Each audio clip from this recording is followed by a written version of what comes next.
Donald Trump के एक और एयरक्राफ्ट कैरियर में आग लग गई, यूएसएस आइजनहावर। अब ये जो है इतना बड़ा जहाज़ है कि 3 फुटबॉल ग्राउंड के बराबर इसका डेक है, इसमें जो है वो सैकड़ों फाइटर जेट है। अब इसमें आग लग गई है और 8 अमेरिकी सैनिक आग में झुलस के घायल हो गए। मैं ये नहीं कह रहा हूँ कि ईरान ने ये आग लगाई, ऐसा नहीं कह रहा हूँ मैं, लेकिन घटना समझिए बड़ी हैरान करने वाली है।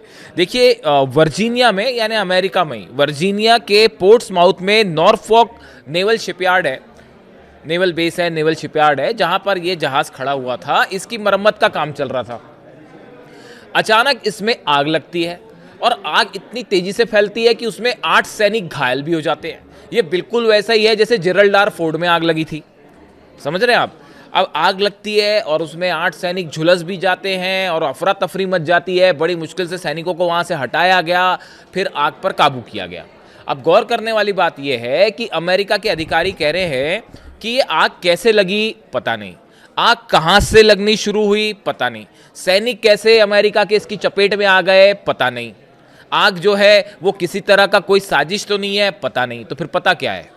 कुछ भी नहीं पता। इतने बड़े एयरक्राफ्ट कैरियर में आग लग जाए, देखिए ऐसे ही था जेरल्ड आर फोर्ड में जब आग लगी थी, तब भी यही कहा गया था कि भाई ये आग कैसे लगी, लॉन्ड्री में आग लग गई है। ये बात अलग है कि जो डिफेंस एक्सपर्ट्स हैं वो ये बता रहे हैं कि ईरान ने जो अंडर वाटर ड्रोन होता है उससे हिट कर दिया था, ये अलग बात है। देखिए ईरान ने कोई दावे नहीं किए, हर बात क्लेम भी नहीं की जाती, लेकिन उस समय क्या कहा गया था अमेरिका की तरफ से? यही कहा गया था ना कि लॉन्ड्री में आग लग गई जेरल्ड आर फोर्ड में और उसमें सैनिक घायल भी हो गए और फिर जो बचे थे वो डर के मारे जो है वो उसके बेसमेंट में छुप गए जाके। इसी तरह की खबर थी। जेरल्ड आर फोर्ड तो दुनिया का सबसे बड़ा वॉरशिप है, अब उसमें भी आग लग गई, कुछ नहीं पता था कैसे हुआ क्या हुआ। फिर ये हालत हुई कि उसको मरम्मत के लिए भेजना पड़ा और कई दिनों तक उसकी मरम्मत चलती रही। उस समय भी यही कहा गया था कि ये हादसा है। ये बात अलग है कि बाकी लोगों ने बाद में बताया कि वो तो ईरान ने अंडर वाटर जो है, समुद्र के अंदर चलने वाला ड्रोन है, जैसे शायद आसमान में उड़ता है वैसे समंदर के अंदर चलने वाले ड्रोन भी है, उसने हिट कर दिया था और हवा नहीं लग पाई अमेरिका की नेवी को। तो अब ये बड़ा सवाल है कि ये जो आइजनहावर में इस तरह से आग लगी और सैनिक घायल हो गए, तो ये कहीं किसी तरह का सोबेटाज तो नहीं है? ठीक है, चलिए अब जानकारी आगे होएगी तो पता चलेगी। इसके अलावा एक और बड़ी इंपॉर्टेंट खबर आई। डोनाल्ड ट्रंप के पास, अमेरिका के पास मिसाइल्स की कमी हो गई है। देखिए ये कैसे खबरें सामने आई, हम तथ्य के साथ इस बात को करेंगे, हवा हवाई बात नहीं करेंगे। खबर ये आई है कि Pentagon reportedly reaching out to civilian giants like Ford and General Motors. इस तरह की खबरें कई जगह छपी है कि अमेरिका ने कुछ अब प्राइवेट कंपनी से संपर्क किया है, जिसमें फोर्ड भी है और जनरल मोटर्स भी है। इस तरह के दावे हो रहे हैं और ये कहा गया है कि भाई इनसे कहा गया है कि जो मिसाइल्स हैं वो बनाने में मदद कीजिए। इस तरह के दावे हो रहे हैं।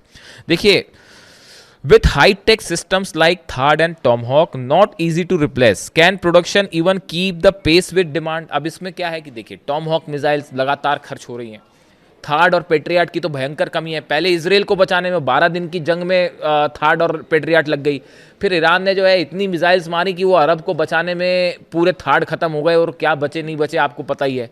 अरब कह रहा है और यूएई कह रहा है कि अब हम विश्वास नहीं करेंगे आप पे भैया, आप नहीं बचा सकते हमको। तो थार्ड और पेट्रियाट वहाँ खत्म हो गए। अब ये थार्ड और पेट्रियाट बनाना नहीं, जितनी जल्दी बना के उस क्वालिटी का बनाना ये हर आसान नहीं है कि आप किसी भी कंपनी को कांटेक्ट करें और कहें कि भाई इसको फौरन बना दो, तो वो संभव नहीं है।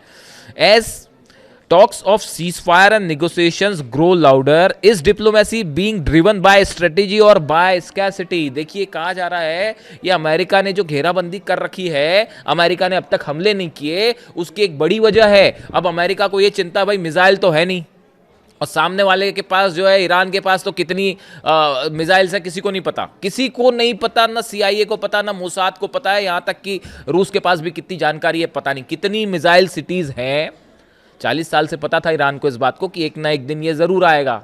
तो ईरान की जो सेना है और अली खामनी साहब का विज़न था, उनको पता था कि जो है लंबी जंग चलेगी, मिसाइल्स प्रोडक्शन तैयार रखना है। अब वो नई खबर आ गई है कि ईरान ने अपनी नई मिसाइल सिटीज़ के मुंह खोल दिए हैं और कई जगह से जो है वो धड़ल्ले से मिसाइल और लॉन्चर जो अंदर रखे हुए थे वो बाहर आने शुरू हो गए और वो रिप्लेसमेंट कर दिए गए। वो बड़ी जंग की तैयारी में ईरान, ये क्यों हुआ, क्या हुआ? और आज जुम्मा है, मैं आपको बताता हूँ, खबरें इस तरह की हैं डिफेंस सर्कल में कि जुम्मे पर ईरान पर बड़े हमले की ग्राउंड ऑपरेशन की प्लानिंग थी, लेकिन पुतिन ने ट्रंप का यह प्लान फेल कर दिया। वो कैसे मैं आपको बताऊंगा। अब देखिए ये जो मिसाइल वाली बात है, अभी कहा जा रहा है कि ये एक नया टर्म सामने आ गया है कि साहब हम जो है वो इकोनॉमिक फ्यूरी, एक नया टर्म सामने आ गया है कि अब वो जंग वाली बात नहीं है, अब हम इकोनॉमिक तरीके से ईरान को नुकसान पहुंचाएंगे और घेर के खड़े हो जाएंगे और जहाज नहीं निकलने देंगे। अरे यार 40 साल से आपने सैंक्शंस लगा रखे हैं, क्या कोई कुछ बिगाड़ पाया? फ्रांस, जर्मनी, इंग्लैंड, हालांकि अब ये सब खड़े हो गए ईरान के साथ आके, सिर्फ डोनाल्ड ट्रंप अकेले बच्चे हैं, उनके साथ उनका कोई हमले में साथ देने को राजी नहीं है। जंग के पहले देखिए क्या हालात थे, ईरान अकेला था, स्नैपबैक सैंक्शंस यूरोपीय देशों ने ही लगाए थे ना, तरह तरह के जो है समझौते तोड़े जा रहे थे और वो लग रहे थे आज पूरी दुनिया ईरान के साथ खड़ी हो गई, आके डोनाल्ड ट्रंप अकेले पड़ गए, कोई उनके युद्ध में जंग में हाथ नहीं डालना चाह रहा। और मिसाइल्स की कमी अलग है, तो इसीलिए कहा जा रहा है कि ये जो हॉर्मूज घेर के खड़े होने की बात और ईरान के ऑयल को रोकने की बात, ये इसलिए है क्योंकि जंग के लिए मिसाइल्स नहीं बची। दूसरी चीज, अब आप देखिए जो हेस्गेथ है उनका नया बयान आया कल अमेरिका के रक्षा मंत्री का कि हम लॉक्ड एंड लोडेड हैं। ये वही कहा था जो डोनाल्ड ट्रंप ने कहा, वही जो डोनाल्ड ट्रंप कह रहे हैं वही हेस्गेथ कह रहे हैं। जब तक चाहेंगे हम हॉर्मूज को बंद रखेंगे, ये बात कह रहे हैं हेस्गेथ कि हम जो है लंबे समय के लिए हॉर्मूज, ऐसा करने की हालत में अमेरिका है नहीं। वो चीन के जहाज रुके हुए हैं, चीन अभी थोड़ा शांति से देख रहा है इसको। अगर ज़्यादा दिन तक आपने ये हॉर्मूज को, वो होएगा ही नहीं, रख ही नहीं सकते डोनाल्ड ट्रंप बंद। एनर्जी ठिकाने हम तबाह कर देंगे, हेस्गेथ कह रहे हैं कि ईरान के एनर्जी ठिकाने तबाह कर देंगे, तबाह कर देंगे। बड़े दिन से सुन रहे हैं हम ये बात, मतलब 1 महीना हो गया है सुनते सुनते, और मैं बड़े गौर से देख रहा हूँ इस बात को कि कब अमेरिका ऐसी कोई कोशिश करता है। और इकोनॉमिक फ्यूरी का उन्होंने कहा है कि इकोनॉमिक फ्यूरी नया ऑपरेशन शुरू हो गया है, इकोनॉमिक फ्यूरी यानी ईरान को घेर के उसकी अर्थव्यवस्था कमज़ोर करो। अब इस बीच जो है एक बड़ी अहम खबर आई है। खबर ये आई है कि आसिम मुनीर जो है जाते हैं ईरान। ईरान के सब लीडर्स से बात हुई। जो अंदर खबरें हैं डिप्लोमेटिक सर्कल में कि आसिम मुनीर ने डोनाल्ड ट्रंप के सारे प्रस्ताव ईरान के सामने रख दिए। किसी भी प्रस्ताव के लिए ईरान तैयार नहीं है। वो मैं आपको पहले कह चुका हूं, जो ईरान की जो सेना है, अहमद वाइदी साहब कह रहे हैं भैया अगर यूरेनियम हमको देना होता तो हम जंग के पहले दे देते ना। भाई यूरेनियम पर मामला फंसा है, जंग किस लिए हो रही है? ईरान के यूरेनियम के लिए। हालांकि तेल पे भी नज़र है ट्रंप की, वो तो सबको पता ही है, दुनिया जानती है कि पूरे मिडिल ईस्ट में, अमेरिका छोड़ के मिडिल ईस्ट में आना, 4-4 देशों पे हमला करना, ये तेल का लालच है और कुछ नहीं है। बच्चा भी समझता है इस बात को। और वो तो अरब और ईरान के बीच में अगर संबंध अच्छे होते, जैसे अली खामेनी साहब ने कहा, तो हिम्मत नहीं थी अमेरिका की यहाँ कदम रखने की। मैं हिस्ट्री में अभी नहीं जाना चाह रहा, लेकिन अगर ये मिडिल ईस्ट एकजुट हो जाता तो भैया की एंट्री नहीं हो पाती। खैर छोड़िए। तो अब जो है सवाल, कहा यह जा रहा है कि आसिम मुनीर गए वहां ईरान, उन्होंने प्रस्ताव रखे, तरह तरह के प्रस्ताव आए कि आप 5 जो है साल के लिए यूरेनियम एनरिचमेंट रोक दीजिए, फिर कहा गया इन 10 साल के लिए रोक दीजिए, 20 साल का भी ऑप्शन आया, और तमाम इस तरह के ऑप्शन आए कि आप हमको अपना यूरेनियम दे दीजिए, हम बदले में आपके सारे सैंक्शंस हटा देंगे और जो है आपको अमीर बना देंगे, इन्वेस्टमेंट कर देंगे। अगर यही सब ईरान को करना होता तो वो जंग के पहले करता ना। अली खामेनी साहब तो झुके नहीं, इसी बात के लिए अली खामेनी साहब अड़े रहे कि आपको यूरेनियम दे दें और उसके बाद मिसाइल प्रोग्राम का क्या होगा, ईरान क्यों रोकेगा मिसाइल प्रोग्राम। यानी देखिए ये बात अभी तक अमेरिका को समझ में नहीं आई है। डिप्लोमेटिक टॉक्स होती रहे, कितनी दौर की बातचीत हो जाए, ये फेल हो जाएंगी जब तक अमेरिका के डिप्लोमेट्स को बात समझ नहीं आएगी कि ईरान से इक्वल लेवल पर बात करनी पड़ेगी और यूरेनियम एनरिचमेंट ईरान का अधिकार है। यही बात पुतिन कह रहे हैं। पुतिन ने तो आउटराइटली जो है सपोर्ट कर दिया ईरान को कि आपको जो करना है यूरेनियम से करिए, मैं खड़ा हूं पीछे। अब क्या करेंगे डोनाल्ड ट्रंप? इसके साथ जो है जो अहम खबर है जिसकी मैं बात कर रहा था कि ऐसी खबरें हैं डिफेंस सर्कल में कि इस जुमे पर, आज जो जुमा है, इस जुमे के आसपास अमेरिका ने बड़े ग्राउंड ऑपरेशन की तैयारी कर ली थी ईरान के ऊपर। ये जो आसिम मुनीर वहां गए और जैसे ही ये बात सामने आई कि ईरान ने प्रस्तावों को ठुकरा दिया है, आउटराइटली रिजेक्टेड। आप तमाम खबरें, आप डोनाल्ड ट्रंप कुछ भी कहते रहे, उनका कोई भरोसा नहीं हो। सुबह कुछ कहेंगे, दोपहर को कुछ, रात को कभी कहेंगे डील हो गई, कभी कहेंगे कि ईरान हमारा यूरेनियम देने को तैयार हो गया। इस तरह की बातें आई, वहाँ हास्यास्पद बातें हैं।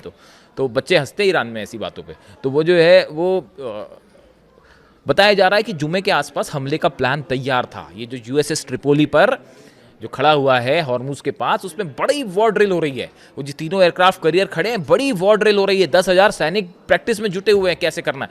इसके हमले की तैयारी थी, लेकिन पुतिन ने कॉल किया ईरान को, और ईरान को खुद पर्सनली कॉल करके ये जानकारी दी पुतिन ने कि आप पर हमला हो सकता है, तैयार हो जाइए। नतीजा ये है, ईरान ने अपने जितने पोर्ट्स हैं, जितने द्वीप हैं, लारक हो, केशम हो, खार्ग हो, जबरदस्त मिसाइल मूवमेंट हुआ है। ये जो टनल्स खोल के नई मिसाइल्स निकालने वाली बात है, ये क्यों आई? ये इसीलिए आई कि आसिम मुनीर की विजिट और पीछे से धोखे का प्लान था, जो कि फेल कर दिया पुतिन ने। और इस जुम्मे के आसपास बड़े हमले का प्लान था, पुतिन ने बता दिया हमला होना है। ईरान की सेना जो है वो पहले के मुकाबले ज्यादा तैयार है, सैनिक बढ़ा दिए गए हैं। इसीलिए बयान आया, जो कल बयान आया था कि ईरान की तरफ से कि आप यहां पे कदम रखिए और उसके बाद जो है हमने ताबूत तैयार कर रखे और हम सबको बंधक बना लेंगे। तो इस तरह की जो खबरें हैं, तो अब हालात ये हैं कि ये एक ऐसी सिचुएशन खड़ी हुई है जिसमें किसी भी वक्त एक बड़ा ऑपरेशन हो सकता है। अब डोनाल्ड ट्रंप का एक नया बयान कि मैं पाकिस्तान जा सकता हूं, तो पाकिस्तान जा सकते हैं, तो पाकिस्तान तो तब जाएंगे जब ईरान आपकी शर्त मानेगा। भाई पाकिस्तान जाएंगे, डोनाल्ड ट्रंप पाकिस्तान जाके क्या करेंगे? पेजेश्कियान साहब से बात करेंगे। पेजेश्कियान साहब से क्या बात करेंगे? यूरेनियम को लेकर कोई उसमें जो है किसी तरह का कोई समझौता है ही नहीं, मिसाइल प्रोग्राम पर समझौता है ही नहीं। इसीलिए किम जोंग कहते हैं कि मैंने न्यूक्लियर बम बना लिया, पहले हमला करिए। किम जोंग उन पर कितने देश वो नक्शे से मिटा देंगे, देखिए फिर क्या होता है। तो इसीलिए जो है वो डिटरेंट है ईरान का। मिसाइल प्रोग्राम नहीं छोड़ेगा, यूरेनियम एनरिचमेंट अधिकार है, नहीं छोड़ेगा। ये बात इस्माइल बघाई साहब ईरान की तरफ से डोनाल्ड ट्रंप को दे दी गई है, इसीलिए गुस्से में है हेस्गेत और ट्रंप, और अब कह रहे हैं कि मैं पाकिस्तान जाऊंगा। Pakistan to seal the deal yourself? I would go to Pakistan, yeah. Pakistan has been great. They've been so good. Islamabad, I might go. Yeah, I might go. If the deal is signed in Islamabad, I might go. The field marshal has been great. The prime minister has been really great in Pakistan. So I might go. They want me. देखिए क्या होता है, लेकिन फिलहाल जो development है उसमें ये बताया जा रहा है कि ये जुम्मे पर हमले का प्लान था, जो फिलहाल फेल हो चुका है। ये छोटा सा वीडियो है, अगला अपडेट जो भी आएगा मैं आप तक पहुंचाऊंगा। Thank you so much.